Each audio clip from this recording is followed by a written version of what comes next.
బేసిక్‌గా గతంలో రాజశేఖర రెడ్డి వెంట ఆయన దగ్గర పనిచేసిన వాళ్ళలో చాలామంది ఐఏఎస్‌లు, ఐపీఎస్‌లు, మంత్రులు జైలు పాలవ్వాల్సిన పరిస్థితి వచ్చింది అనేక స్కాములు ఈయన వల్ల. సో, ఈయన ప్రభుత్వంలో పనిచేసిన పిఎస్ఆర్ ఆంజనేయులు కావచ్చు, ఈయన దగ్గర పనిచేసిన వల్లభనేని వంశీ కావచ్చు, బోరుగడ్డ అనిల్ కావచ్చు, లేకపోతే నందిగామ సురేష్ కావచ్చు, ఇలా చెప్పుకుంటూ పోతే దాదాపు విజయవాడ జైలు అంతా కూడా నిండిపోయి ఉంది ఇవాళ వైఎస్ఆర్ కాంగ్రెస్ పార్టీలో నేతల అరెస్టులతో. ఇలా ఇది ఎట్లా చూస్తారండి? అప్పుడేమో తండ్రి వల్ల జైలుకి వెళ్ళాల్సి వచ్చింది, ఇప్పుడు ఈయన వల్ల జైలుకి వెళ్తూ ఉన్నారు. ఆ వెళ్తున్న వాళ్ళ లిస్టులో ఏకంగా జర్నలిస్టులు కూడా చేరారు అనేది సోషల్ మీడియాలో బాగా నడుస్తుంది. మీరు ఎట్లా చూస్తారు దాన్ని? అతను అతను చేసిన తప్పులకి అతనికి మద్దతు ఇచ్చిన వాళ్ళు బలయ్యారు.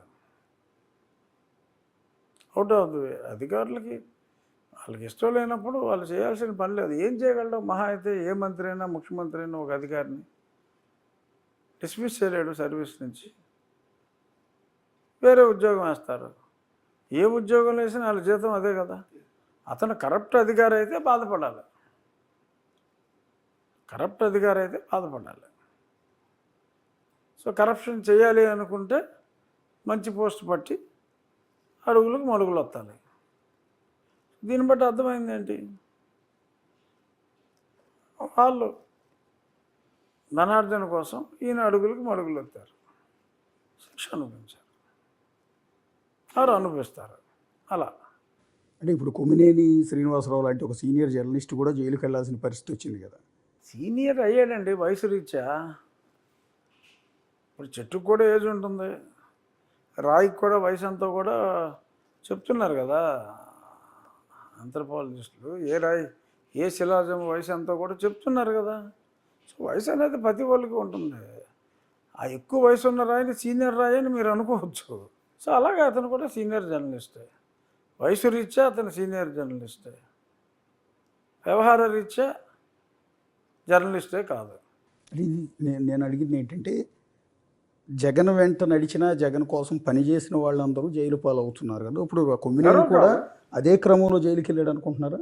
అంటే గతంలో కాదు కదా, ఇప్పుడు మొన్న జరిగిన సంఘటన అది ఎంతోమందిని మానసికంగా కలిచివేసింది. కాబట్టి ఒక బాధ్యతాయుతమైన ఒక పదవిని చేశాడు గతంలో. ఇప్పుడు కూడా ఒక జర్నలిస్ట్, సీనియర్ జర్నలిస్ట్ మీరు అన్నట్టు ఒక ఛానల్లో ఒక షో కండక్ట్ చేస్తున్నప్పుడు అలా ఛానల్ని డ్యామేజ్ చేయకూడదు. ఇతని వల్లనే కదా, పోనీ అసలు సాక్షికి సంబంధం లేదు, బట్ ఇటువంటి వాడిని మరి ఆ పదవిలో నియమించే కదా మరి సాక్షుడు ఇప్పుడు ఆల్మోస్ట్ ఎంత తలనొప్పులు, తల వంపులు తెచ్చుకున్నాడు. జరగకుండా ఉండాల్సింది. అంటే బేసిక్గా వైఎస్ఆర్ కాంగ్రెస్ పార్టీ అధికారంలో ఉన్నప్పుడు మీలాంటి వాళ్ళని కూడా, ఏకంగా ఎంపీ స్థాయిలో ఉన్న వ్యక్తులను కూడా తప్పుడు కేసులు పెట్టించి పోలీస్ స్టేషన్ చుట్టూ తిప్పి దాడి చేయించడం,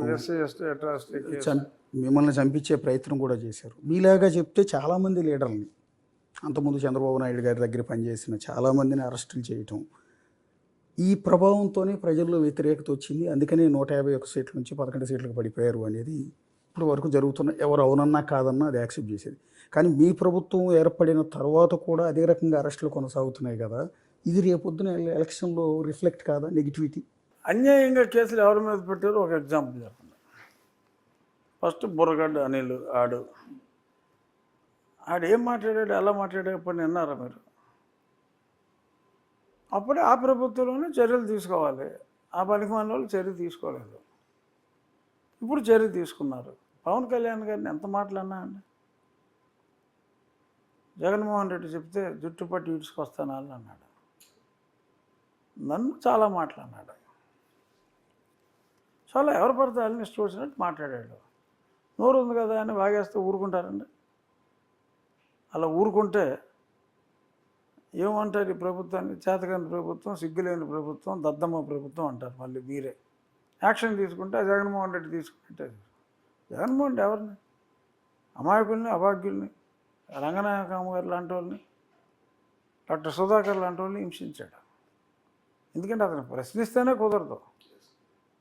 అరే ఇంత దారుణంగా దూషించి అమ్మ ఆలి అంటూ తిట్టి, నీ కుటుంబాన్ని నానా దుర్భాషలో ఆడి, నీ ఇంట్లో స్త్రీలని అచ్చేస్తా, ఇచ్చేస్తా, రేప్ చేస్తా అని ఇలా ఇష్టం వచ్చినట్టు వాడు మాట్లాడితే ఆడికి యాక్చువల్గా ఉరి శిక్ష విధించాలి ఆడు మాట్లాడిన దానికి. యాక్చువల్గా ఆడికి చేసింది చాలా తక్కువ.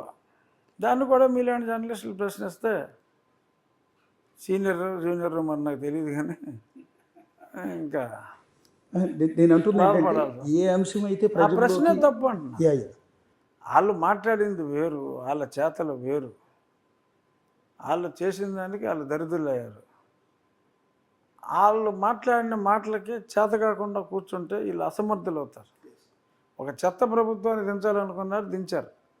ఏమీ చేయకుండా కూర్చుంటే ఈ అసమర్థ ప్రభుత్వం మనకు అనవసరం, చెత్త బెటర్ అనుకోని కూడా అనుకోవచ్చు.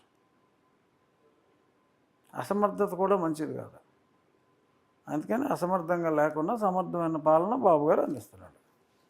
దానికి బాధపడతారా?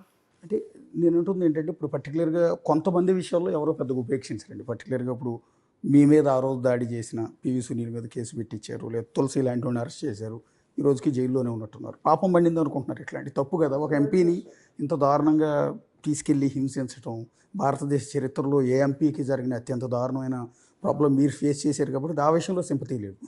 కానీ వరుస పెట్టి కొంతమంది నేతల్ని వల్లభనేని వంశీని అరెస్ట్ చేశారు. ఎన్ని మాటలు మాట్లాడాడు? ముఖ్యమంత్రి గారి సతీమణి గురించి ఏమన్నాడు? అంతకంటే పెద్ద మాట ఎవరైనా మాట్లాడగలరా?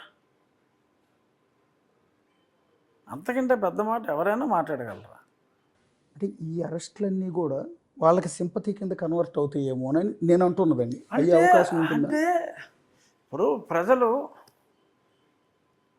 అంత దారుణంగా మాట్లాడిన వ్యక్తులను కూడా మన్నించే అంత మంచితనం మరి ప్రజలకు ఉంటే మనం ఏం చేయలేం. అంటే నేను అనేది ఏంటంటే, ఎవడో వెళ్ళా అంట కోర్టుకి. ఏంటి సరే శిక్ష విధించే ముందు ఏంటి నీకు ఏం కావాలో కోరుకో అంటే, నేను తండ్రి లేని పిల్లవాడిని అండి, తండ్రి లేని పిల్లవాడిగా నన్ను మన్నించి నన్ను వదిలేయండి అన్నా అంట. ఆ జడ్జి కన్ఫ్యూజ్ అందుకే ఏంట్రా బాబు వీడు అభియోగం ఏంటని అడిగాడంట. మళ్ళీ తండ్రిని చంపి జైలుకి వచ్చాయంట, కోర్టుకు వచ్చాయంట. ఇప్పుడు నేను తండ్రి లేని వాడిని నన్ను మన్నించమని అడుగుతున్నా అంట. అలాగా మరి ఇతను అన్ని మాటలు మాట్లాడిన తర్వాత ఆయన ఏడ్చుకుంటూ సభ నుంచి బయటికి వెళ్ళిపోయి ఖాళీ కూర్చుంటారా? దానికి సింపతి వచ్చేస్తుందా? వస్తే మంచిదే బా, అతనికి మంచిదే, వంశీకి. వంశీ నాకు బాగా తెలుసు. కానీ అలాంటి మాటలు మాట్లాడడం కరెక్ట్ కాదు. పర్సనల్గా డెఫినెట్గా నాకు తెలిసి జగన్మోహన్ రెడ్డి మాట్లాడమంటేనే వంశీ మాట్లాడాడు.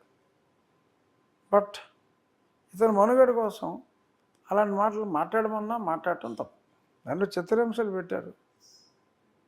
అంత అసభ్యంగా నేను ఎప్పుడైనా జగన్మోహన్ రెడ్డి గారి గురించి ఇప్పుడు కూడా ఇందాక నుంచి ఇంటర్వ్యూ మొదలుపెట్టినప్పుడే నేను జగన్మోహన్ రెడ్డి గారు అనే మాట్లాడుతున్నాను కదా. అంటే అది మీ సంస్కారం కదా. నేను అనొచ్చు, అంటలేదు కదా. అది మీ సంస్కారం. సో అలాగ మాట్లాడటం అనేది మనకి, మనం చదువుకున్నాం. వంశీ కూడా మాస్టర్స్ ఇన్ వెటర్నరీ సైన్సెస్, అతనేమి నిరక్షరాస్యుడు కాదు.